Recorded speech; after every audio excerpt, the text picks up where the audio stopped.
Parfait. Bonjour à tous et bienvenue dans Partnership Zero to One. Je suis Hippolyte, cofondateur de Partnership avec Alexandre Leboeuf et Martin Catino. Donc, Partnership, c'est la communauté des experts et expertes en partenariat en France. Et avec Partnership Zero to One, notre webinar bimensuel, on réunit les meilleurs experts et expertes pour décortiquer les méthodologies et stratégies qui font la différence en partenariat. Aujourd'hui, on plonge dans l'univers des plateformes de contenu, ces espaces numériques où se créent, se partagent et se consomment des milliards d'informations tous les jours, avec Facebook, Instagram, TikTok, LinkedIn, mais aussi Google News ou Microsoft News. Toutes ont un objectif, donc capturer et monétiser l'attention. Et donc, on va explorer ensemble comment fonctionnent les partenariats dans cet écosystème, quels modèles sont les plus efficaces et quelles tendances vont façonner l'avenir. Donc, donc, nous allons explorer donc, tout cela avec des cas concrets, des insights stratégiques et des retours d'expérience pour comprendre comment créer des partenariats dans cet univers. Et pour en parler, nous avons le plaisir, enfin, j'ai le plaisir du coup d'accueillir Corinna Taban, une experte reconnue des partenariats stratégiques dans la tech, avec un parcours assez impressionnant, avec au départ chez Microsoft, puis ensuite Microsoft et dernièrement Meta. Donc, elle a négocié et structuré des collaborations majeures avec ces plateformes, avec ces plateformes et médias et créateurs. Salut Corinna.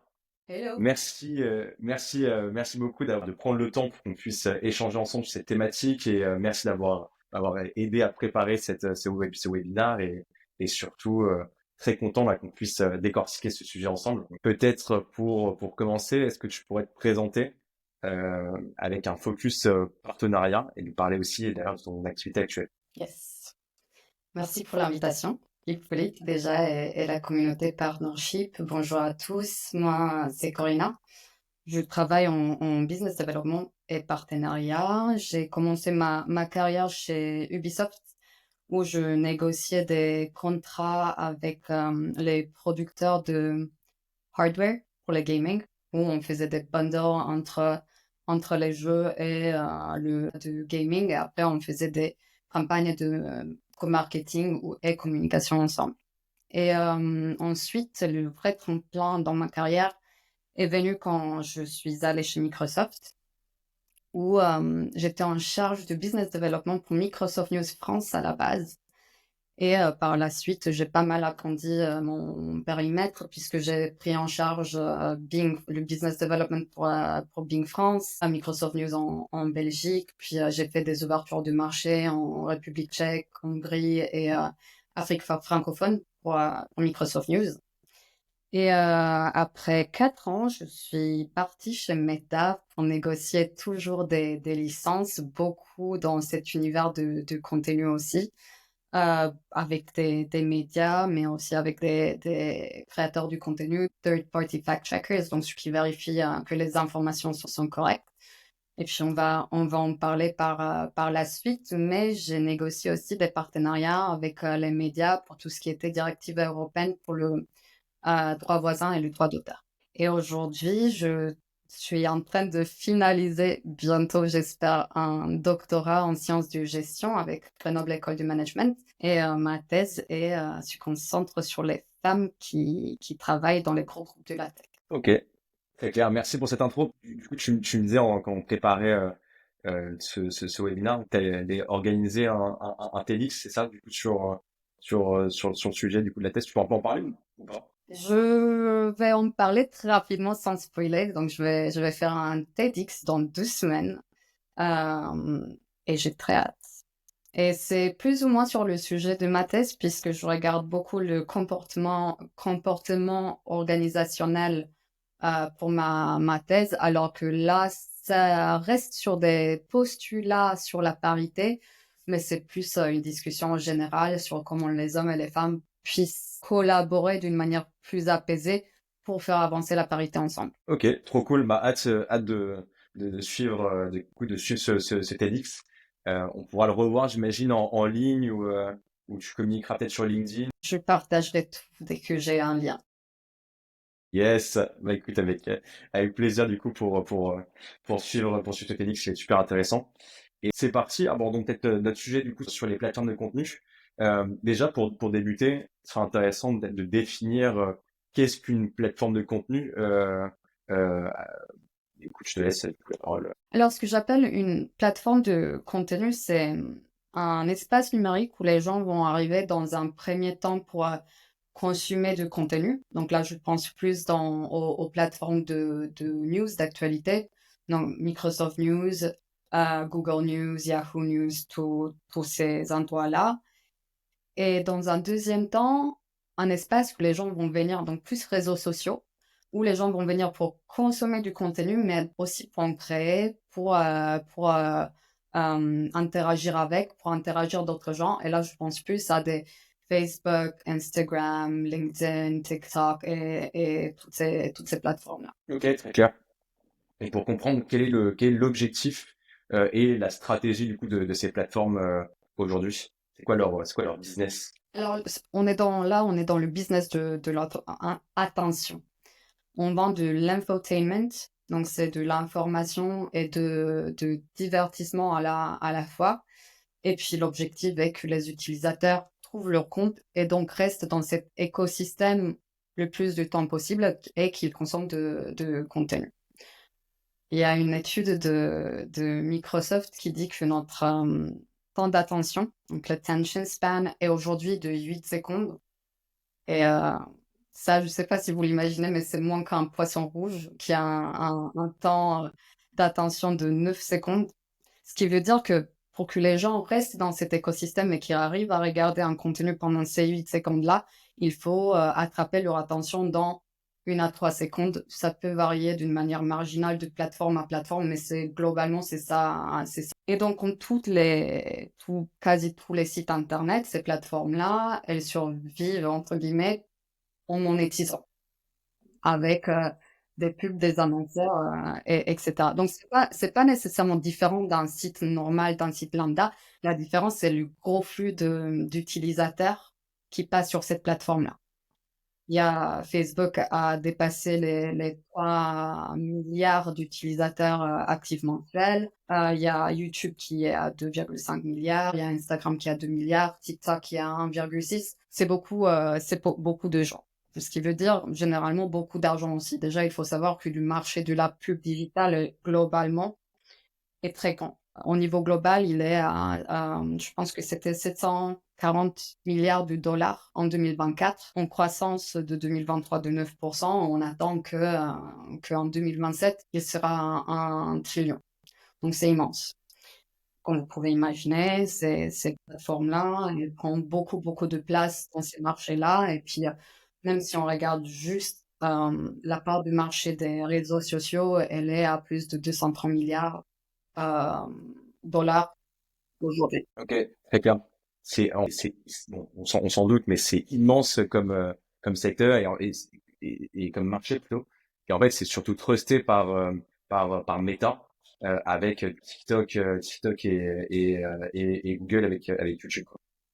Et peut-être pour comprendre qu'est-ce que pour avoir des sujets un peu plus deep du coup là-dessus, c'est quels sont les partenariats de contenu du coup, dans le contexte, par les partenariats, quels sont-ils? Alors, les partenariats que je faisais, moi, c'était des licences. Donc, c'était on faisait des négociations d'accords de licence où un partenaire nous donnait quelque part euh, les droits d'exploiter leurs œuvres, d'utiliser leurs articles, leurs diaporamas, etc. Sur notre site, que ce soit quand j'étais chez Microsoft News ou chez Facebook. C'est très cadré pour le coup. Ça ne veut pas nécessairement dire que tout contenu sera payé. Il faut qu'on parte quelque part d'un besoin que la plateforme ait et ensuite on va négocier le contrat qui va faire que on va utiliser ce contenu-là. Par exemple, quand on a lancé Facebook News en France, on a dû négocier des licences pour avoir ce contenu dans l'expérience. Par contre, il y a beaucoup de partenariats qui ne sont pas nécessairement guidés par une licence.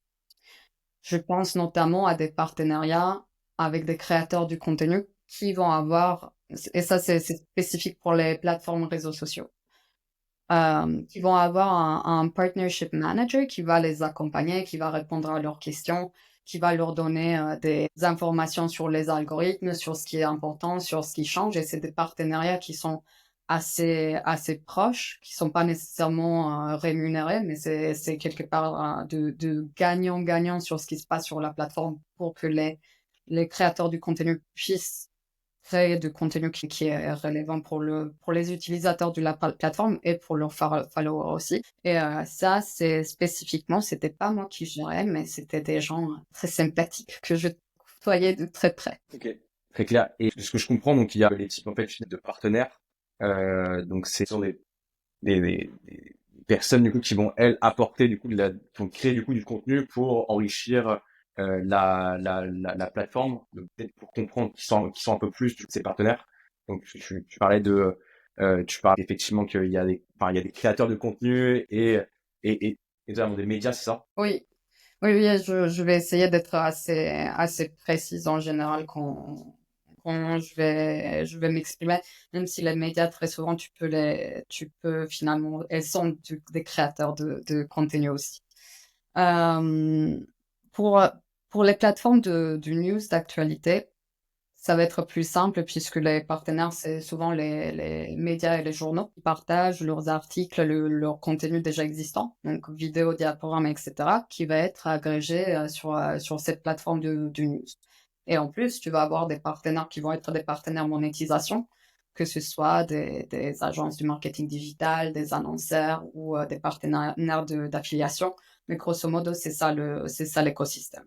Sur les plateformes réseaux sociaux, tu vas avoir des partenariats avec les médias, mais c'est moins en moins des partenaires de prédilection. D'ailleurs, c'est un environnement c'est des relations qui sont un peu tendues depuis les dernières années. Par contre, il y a de plus en plus de partenariats et d'approchements avec les créateurs du contenu, influenceurs ou experts, des thought leaders aussi. Je pense que la bonne traduction en français sera des experts. Et aujourd'hui, on vit dans un monde où une marque personnelle devient plus importante que la marque d'un produit.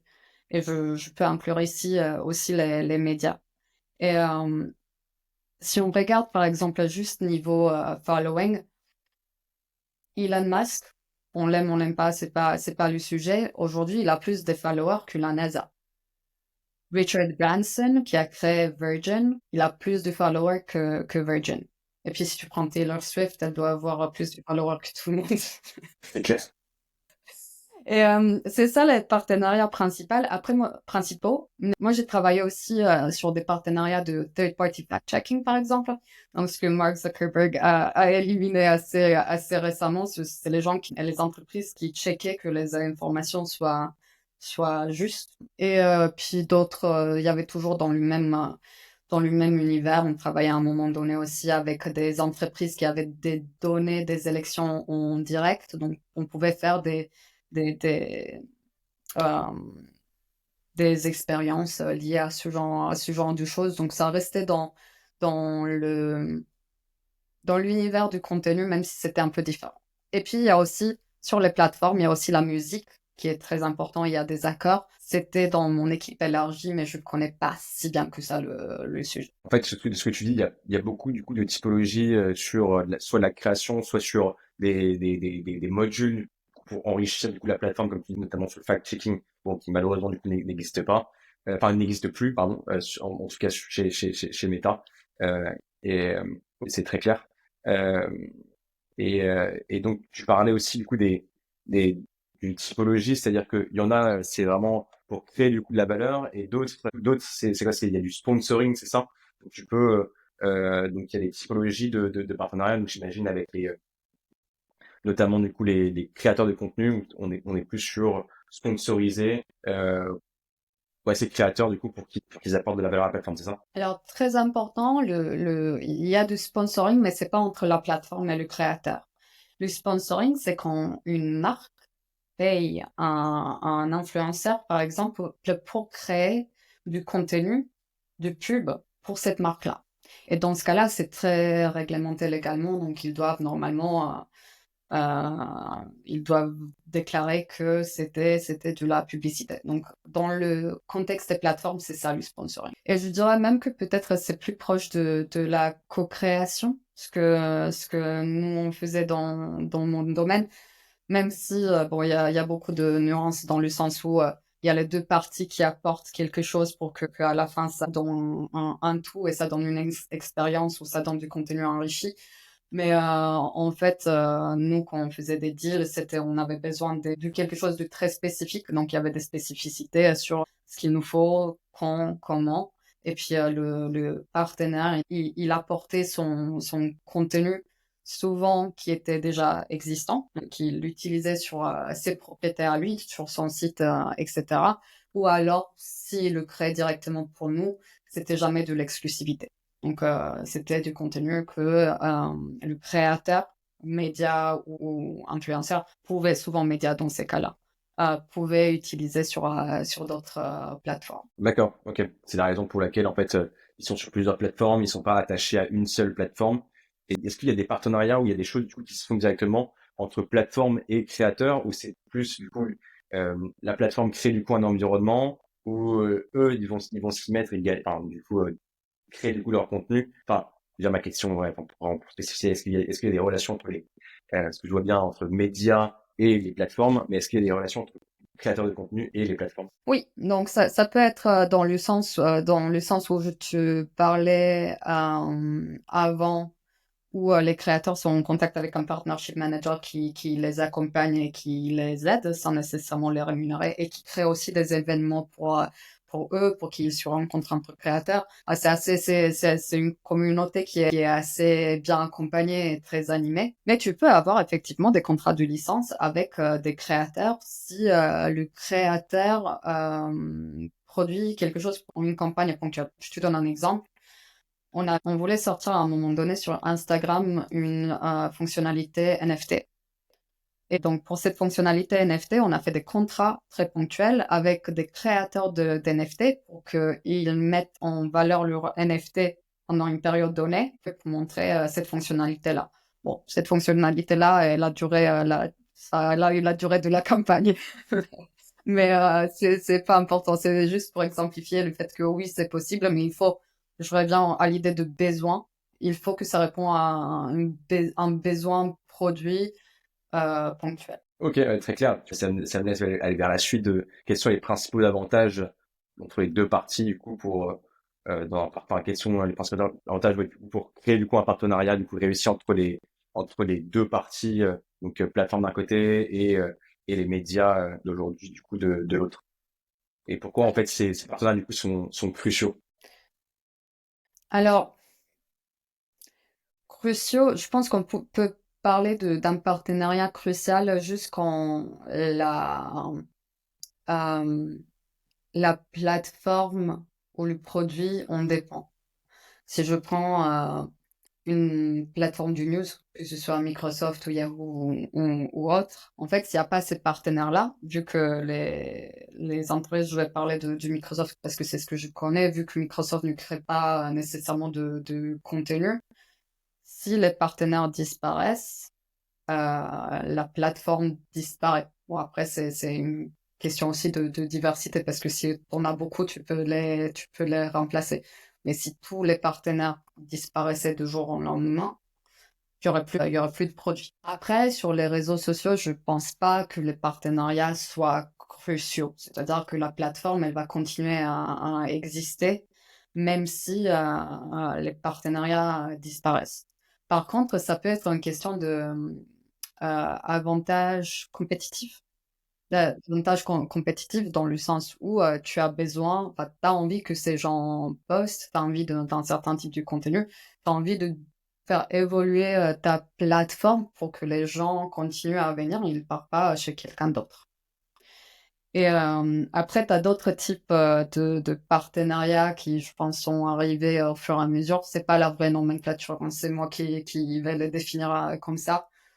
Tu vois, on parlait de third-party fact-checking tout à l'heure. Pour moi, c'est des partenariats quelque part réputationnels. C'est-à-dire qu'à un moment donné, c'était bien pour la plateforme de les avoir. Est-ce que c'était quelque chose?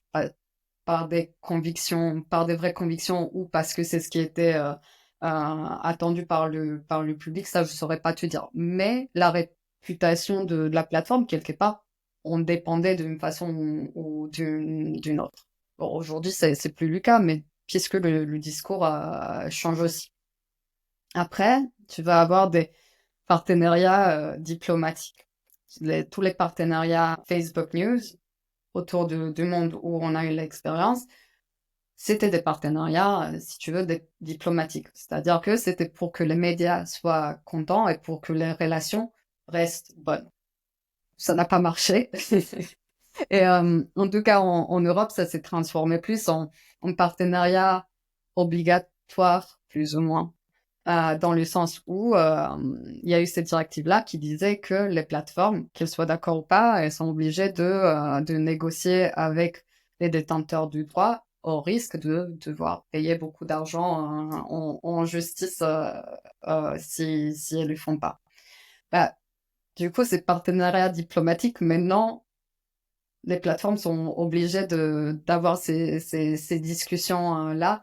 Et puis, tu vois, par ailleurs, les partenariats diplomatiques sont disparus puisqu'il n'y a plus de Facebook News. Donc, quelque part, c'est des choses circulaires qu'on s'adapte, on essaye de faire avec l'environnement actuel. Ok, ouais, très clair. Peut-être pour comprendre, je sais pas si tu veux le partager ou pas, mais quels étaient les enjeux entre les médias et les plateformes de contenu. C'est que les plateformes de médias, elles, ont envie j'imagine, de partager du coup, pour donner une plus grande visibilité à leur contenu et ramener du coup vers leur site, j'imagine.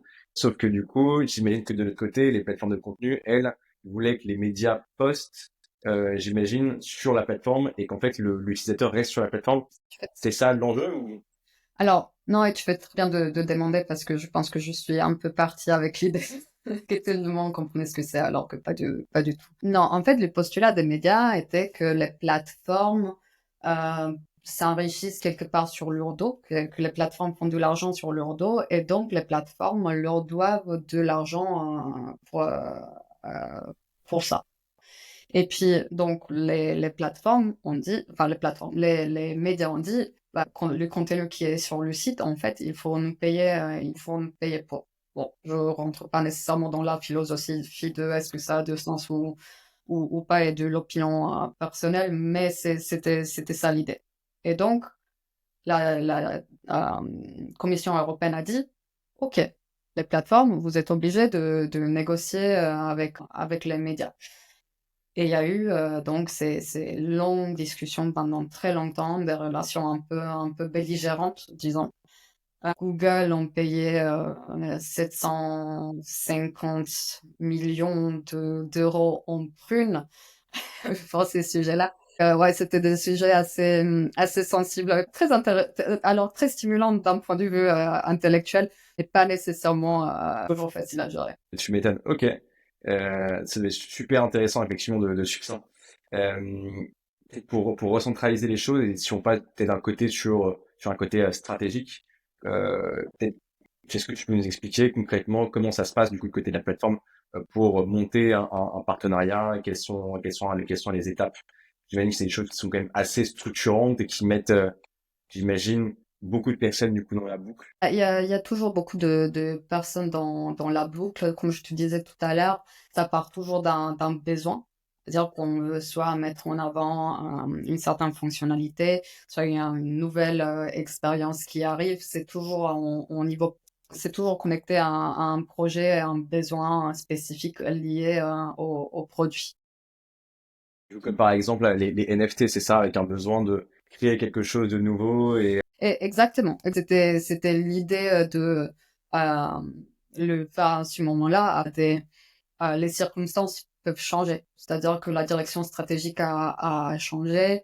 C'est un cadre réglementaire qui est assez compliqué. C'est compliqué à monétiser derrière. Tu vois, on a fait, on a testé, on a appris, on est parti faire autre chose. Et c'est OK. Mais ça répond toujours à ce besoin de produit. Que ce soit un truc qui finalement n'arrive pas à avoir le jour d'une manière plus vaste, ça peut arriver aussi.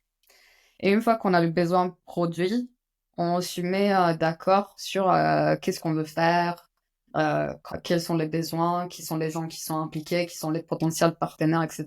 Et là, il y a tout un travail de chef d'orchestre qui appartient souvent au partenariat, euh, où il faut aligner tout le monde, de produit au légal, au business ops, beaucoup de légal aux affaires publiques, ça dépend vraiment de quel est le type de projet qu'on va faire. Et donc, une fois que tout le monde est aligné, on sait qui est le owner de chaque partie, ben, on va partir voir les partenaires. Et après, c'est tout un jeu assez intéressant d'alignement entre l'externe et l'interne, et puis le rôle de la personne qui négocie et très souvent d'être l'avocat de l'externe en interne et l'avocat de l'interne en externe. Une fois qu'on arrive à se mettre d'accord sur ce qu'on va faire, comment, quelles échéances, quel prix, on signe et on commence l'implémentation. Ok, très clair. Donc là, vraiment, sur une très grosse structure comme la vôtre, il y a beaucoup de travail, en fait, en amont,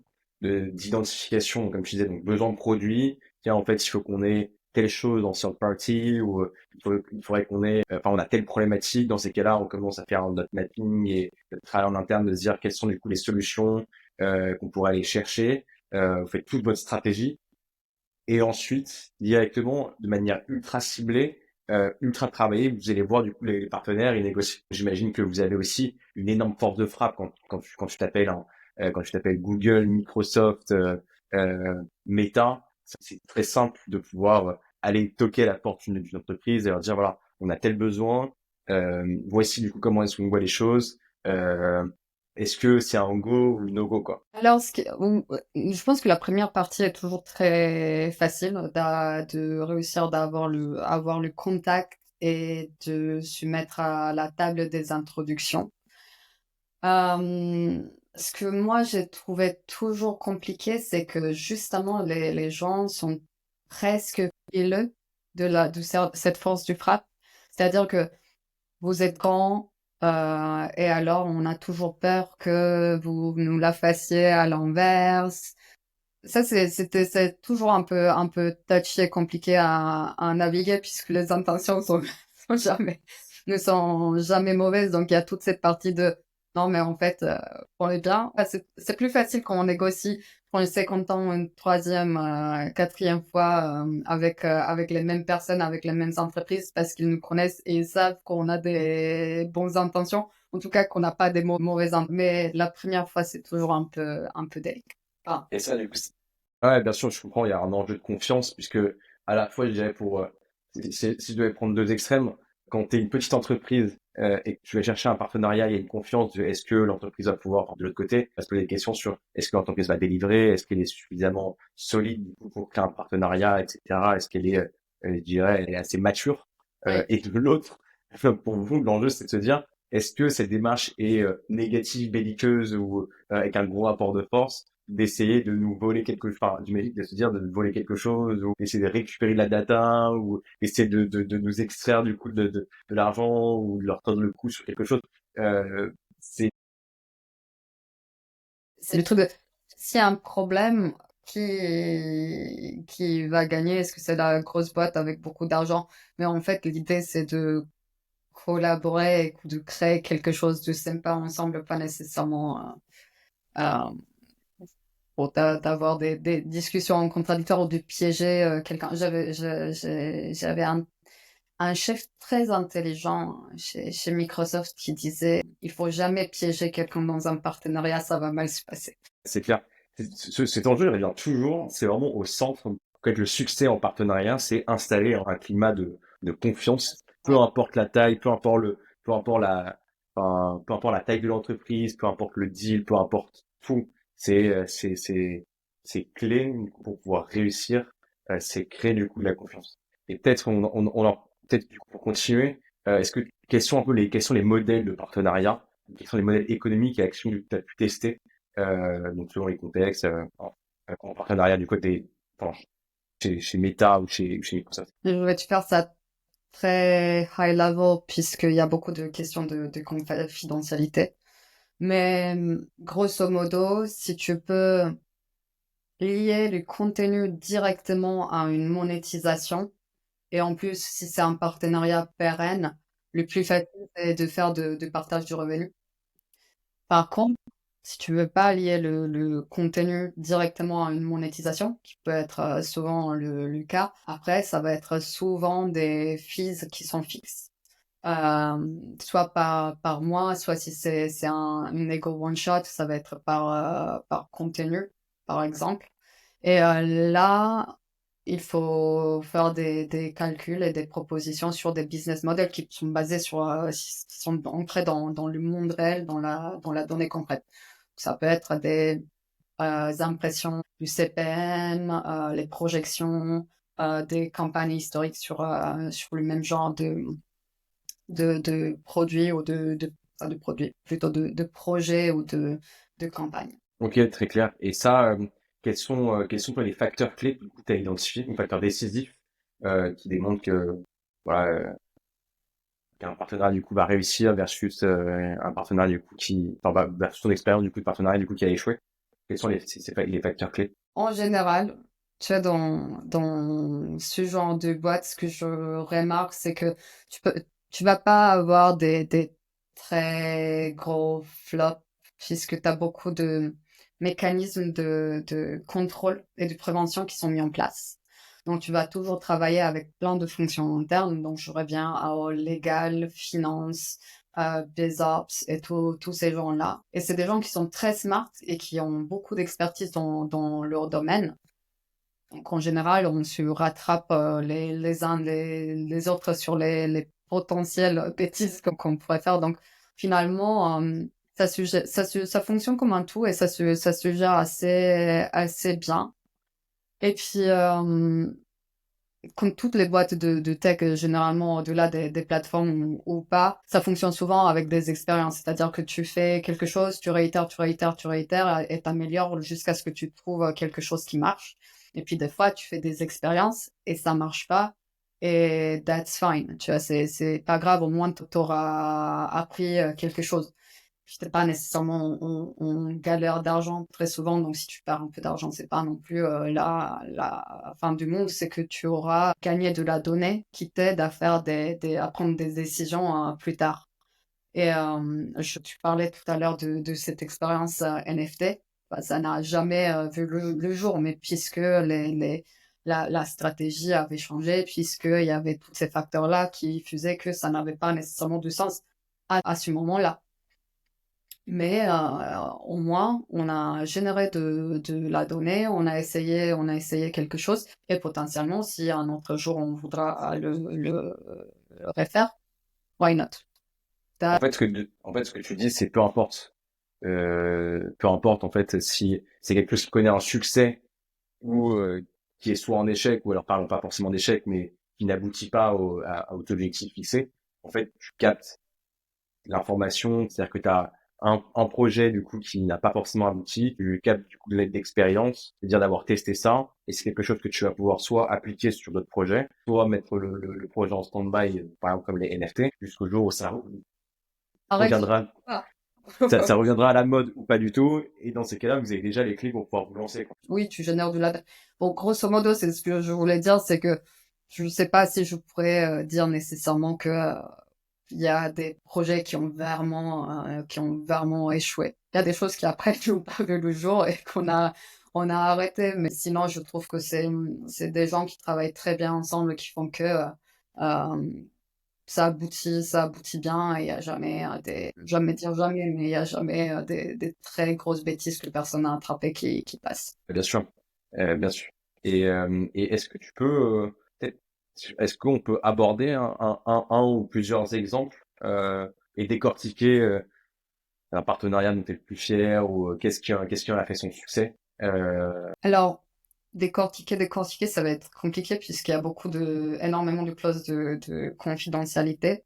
Mais tu vois, je peux te parler c'est, on avait négocié un partenariat avec la DVP, Société de droit de la presse, je pense. Et c'était très long. C'était très long, c'était très compliqué. Ça a pris plusieurs années, mais c'était justement un sujet qui était complètement nouveau. Quand je te parle de droit voisin, c'était quelque chose qu'on a dû mettre en place et réussir à naviguer. C'est parti de euh, est-ce qu'on doit vraiment payer, combien, pourquoi pas, quand on arrive à un accord. Et je pense que pour le coup, ce qui a fait le succès de ce projet, ce partenariat, finalement, c'est qu'on a réussi à trouver des solutions malgré le fait que les gens n'étaient pas nécessairement d'accord sur plein de facteurs, mais on a réussi sans nécessairement avoir besoin de faire appel à la justice. Et ça, je pense que c'était un succès. Le sujet même en high level de ce partenariat, donc avec DVP, c'était quoi exactement? Quoi les C'est enjeux? C'était quoi les actions de l'un comme de l'autre? Ou qu'est-ce que ça a apporté comme valeur in fine à la fois d'un côté et de l'autre et pour les utilisateurs finaux? Mm, oui, merci de me reprendre sur, donner plus de nuances. Euh, je parlais tout à l'heure de la directive européenne sur le copyright, sur le droit de la presse et les droits d'auteur. Ça, pour le coup, c'était les droits de la presse, donc payer la presse pour le contenu en ligne. Les enjeux étaient respecter le cadre législatif et pour les plateformes arriver l'enjeu était d'arriver à un contrat où on sentait qu'on payait pas trop pour ces choses-là. Et pour la presse, c'était d'arriver à un accord où ils sentaient pas qu'ils recevaient trop peu. On n'était pas toujours on n'avait pas toujours les mêmes idées sur ce qui représentait trop peu, mais l'enjeu était de trouver quelque chose qui convient à peu près, sans nécessairement partir sur des choses en justice, ni d'un côté ni de l'autre. Pour les utilisateurs finaux, il n'y avait pas d'enjeu. C'est là où ça devenait compliqué puisque c'était pas un accord commercial comme on faisait d'habitude. C'était plutôt dans un cadre législatif qui était un peu inquiet. Ouais, donc ce que tu dis, c'est que au final, en fait, j'ai l'impression que du coup, les partenariats que tu as dû traiter, c'était très légal. Enfin, tu as traité beaucoup de sujets, mais pardon, très légaux. Je vais devoir arriver à gérer des choses où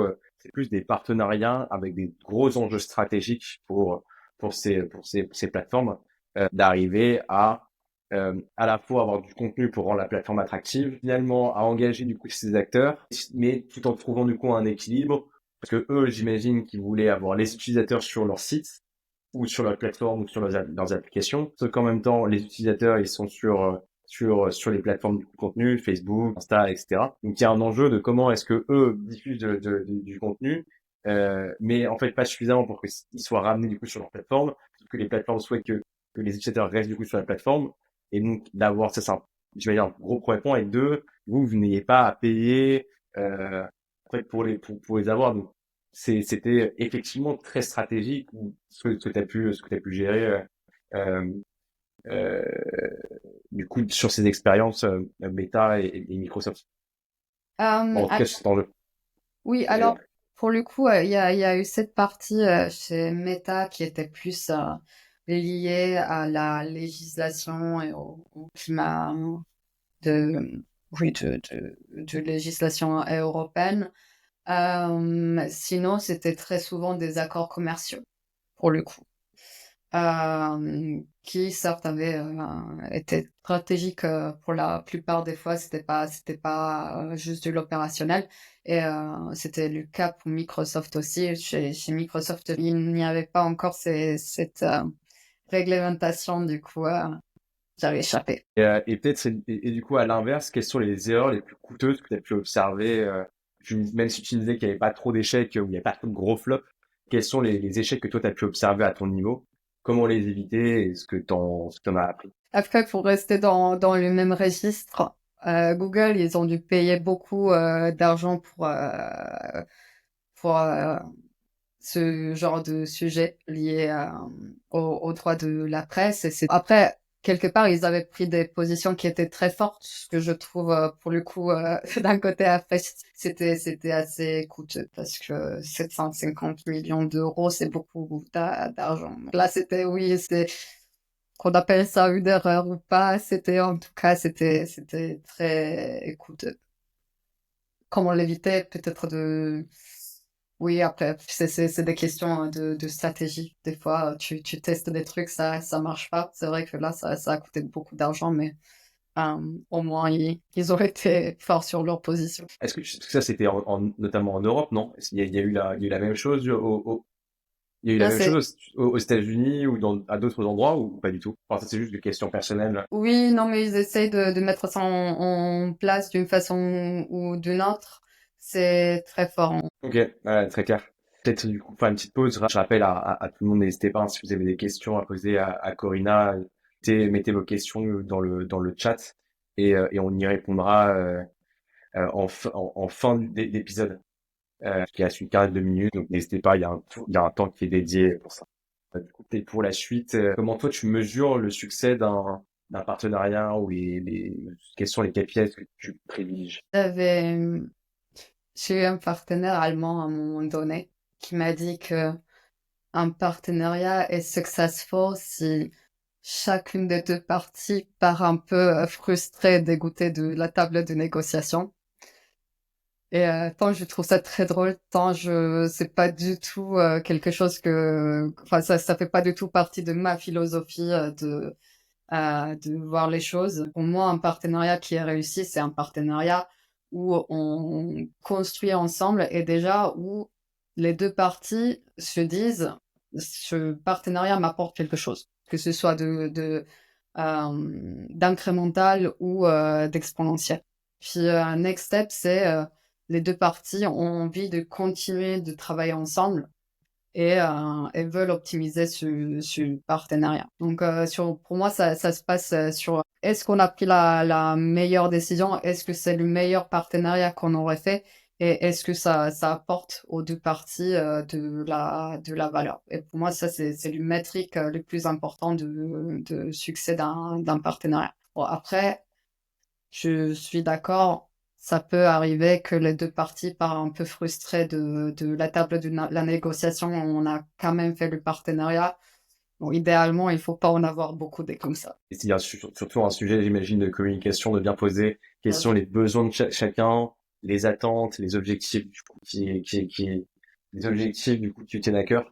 Nous, on regarde, quand on fait des partenariats, enfin, quand on fait des partenariats comme moi, j'en fais en tout cas, je regarde toujours, essayer de poser la question et essayer de tirer les verres du nez, de savoir quels sont, du coup, les objectifs de chacun, donc à la fois de l'entreprise, mais même aussi les objectifs de la personne en face. Lui, son incentive ou son variable, pour essayer de me dire, bon, au moins, je vais essayer avec mon entreprise, mon business enfin, essayer d'atteindre du coup ces objectifs à la fois perso et les objectifs de sa boîte pour que, en fait, trouver un champion de cette manière qui va bien implanter du coup le partenariat dans l'entreprise, mettre d'orchestre toutes les équipes pour faire en sorte que ce soit un succès à la fois pour lui, enfin, pour ses équipes personnelles, pour les équipes de son entreprise, euh, pour les miennes. Et puis bon, aussi j'ai oublié un point, mais et au milieu, ça apporte de la valeur, c'est concordant, enfin, apporte de la valeur au client final ou à l'utilisateur final, quoi. Ouais, et tu vois, de la même façon, je ne pense pas que tous les partenariats doivent être faits.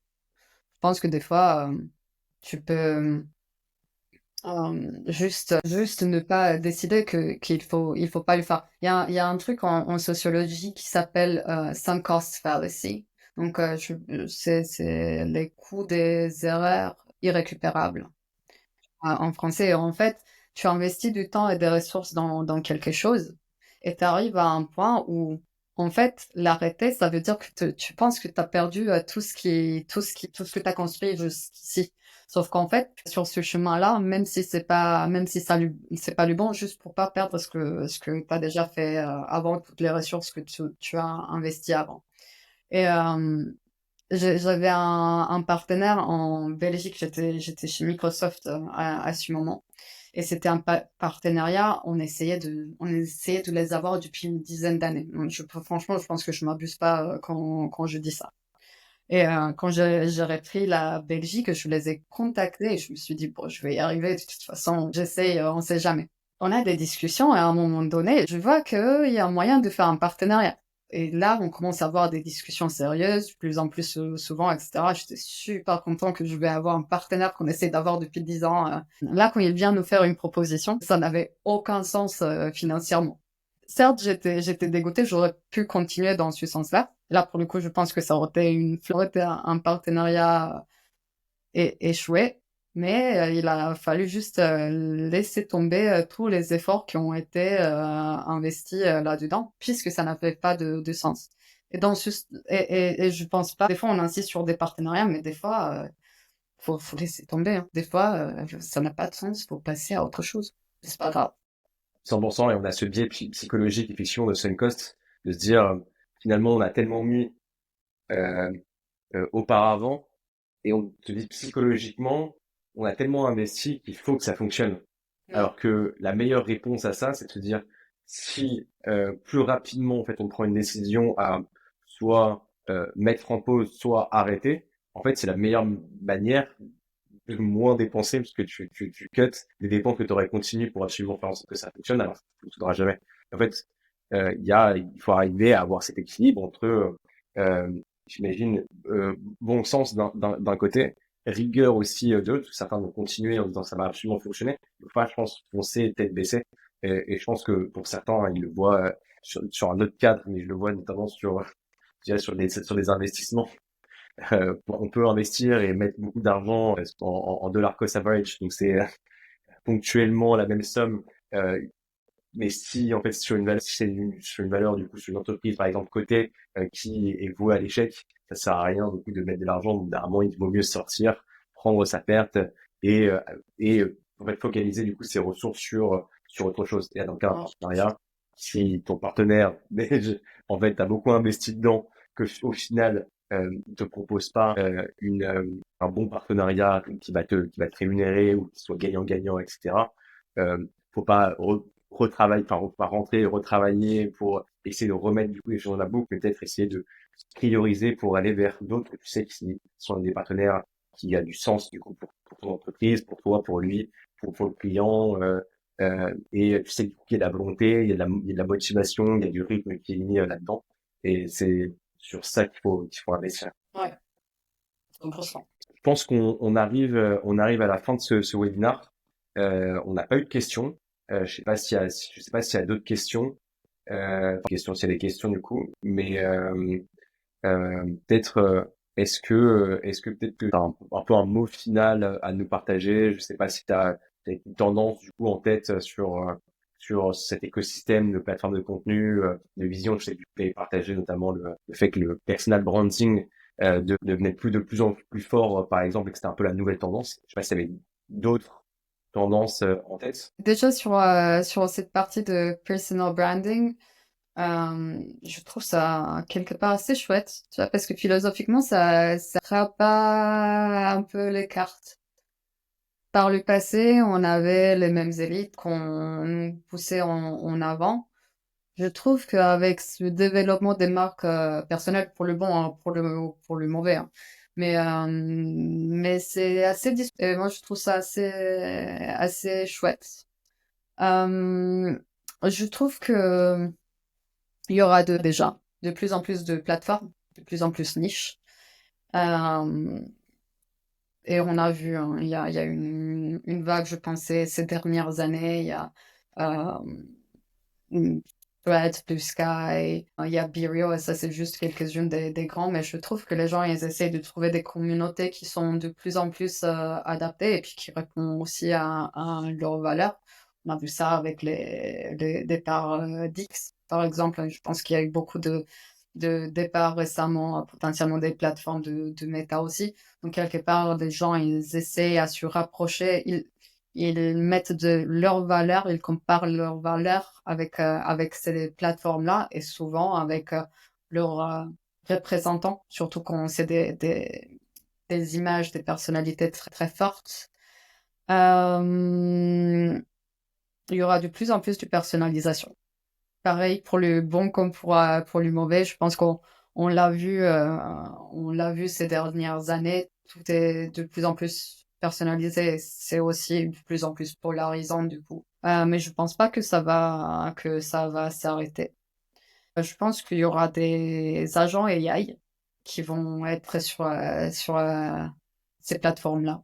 Oui. Il y a là, à un moment donné, Meta avait annoncé des agents AI qui avaient l'air assez cool, mais qui ne sont pas sortis encore, je pense. Mais tu vois, par exemple, tu avais Snoop Dogg qui incarnait un personnage qui pouvait t'aider sur tes jeux de roleplay.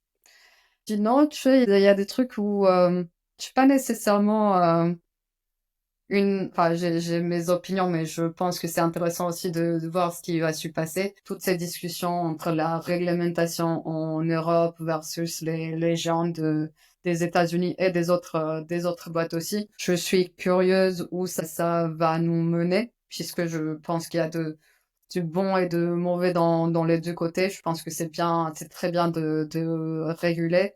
Après, c'est vrai qu'il y a ces désavantages-là où potentiellement économiquement, ça peut mener à perte. Mais tu vois, j'ai pas de pronostic, mais je suis très curieuse de voir où on va arriver. Je pense il pourrait y avoir un acteur européen qui pourrait émerger.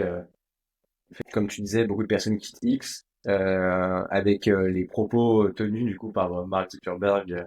Il y a quelques personnes aussi qui quittent l'univers Meta, de Thread, Insta, Facebook. Tu parlais de boîtes comme Biril qui commencent à percer.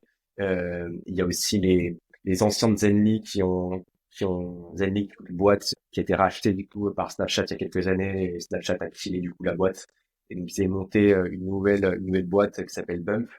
Euh, est-ce que tu penses qu'un jour on pourra avoir un acteur, des plateformes de contenu présentes, du coup, enfin, un gros acteur, un géant, du coup, en Europe? Oui, mais il faut changer beaucoup des choses. Puisque, tu vois, déjà, on est très, très loin. Et après, il y a des choses aussi qui sont liées. Il y a beaucoup de talents en Europe, ça, c'est sûr. Mais tu vois, pourquoi venir en tant que chercheur ou entrepreneur, pourquoi venir travailler en Europe où les salaires sont très bas pour ce genre de poste, alors que tu peux travailler aux États-Unis potentiellement si parmi les meilleurs pour beaucoup, beaucoup plus d'argent. Donc je pense que il y a la partie régulation, mais il y a aussi la partie marché du travail et comment les gouvernements proposent l'infrastructure nécessaire pour soutenir l'innovation et pour soutenir l'entrepreneuriat dans la tech et surtout dans la deep tech. Donc ouais, enfin j'ai bon espoir, mais je pense qu'il y a beaucoup beaucoup de changements à faire et beaucoup de choses à revoir pour en arriver là. En tout cas, merci beaucoup Corinna pour le partage de ton expérience et la préparation de l'épisode. Et puis, on se retrouve dans 2 semaines où on parlera notamment des stratégies pour gérer une communauté de partenariat du coup B2B, enfin créer et gérer une communauté de partenariat B2B avec Yeva. Donc, je vous souhaite une excellente journée à tous. Bonne journée à toi, Corinna, et puis on se dit à très bientôt. Salut, merci pour l'invitation. Merci. Ciao.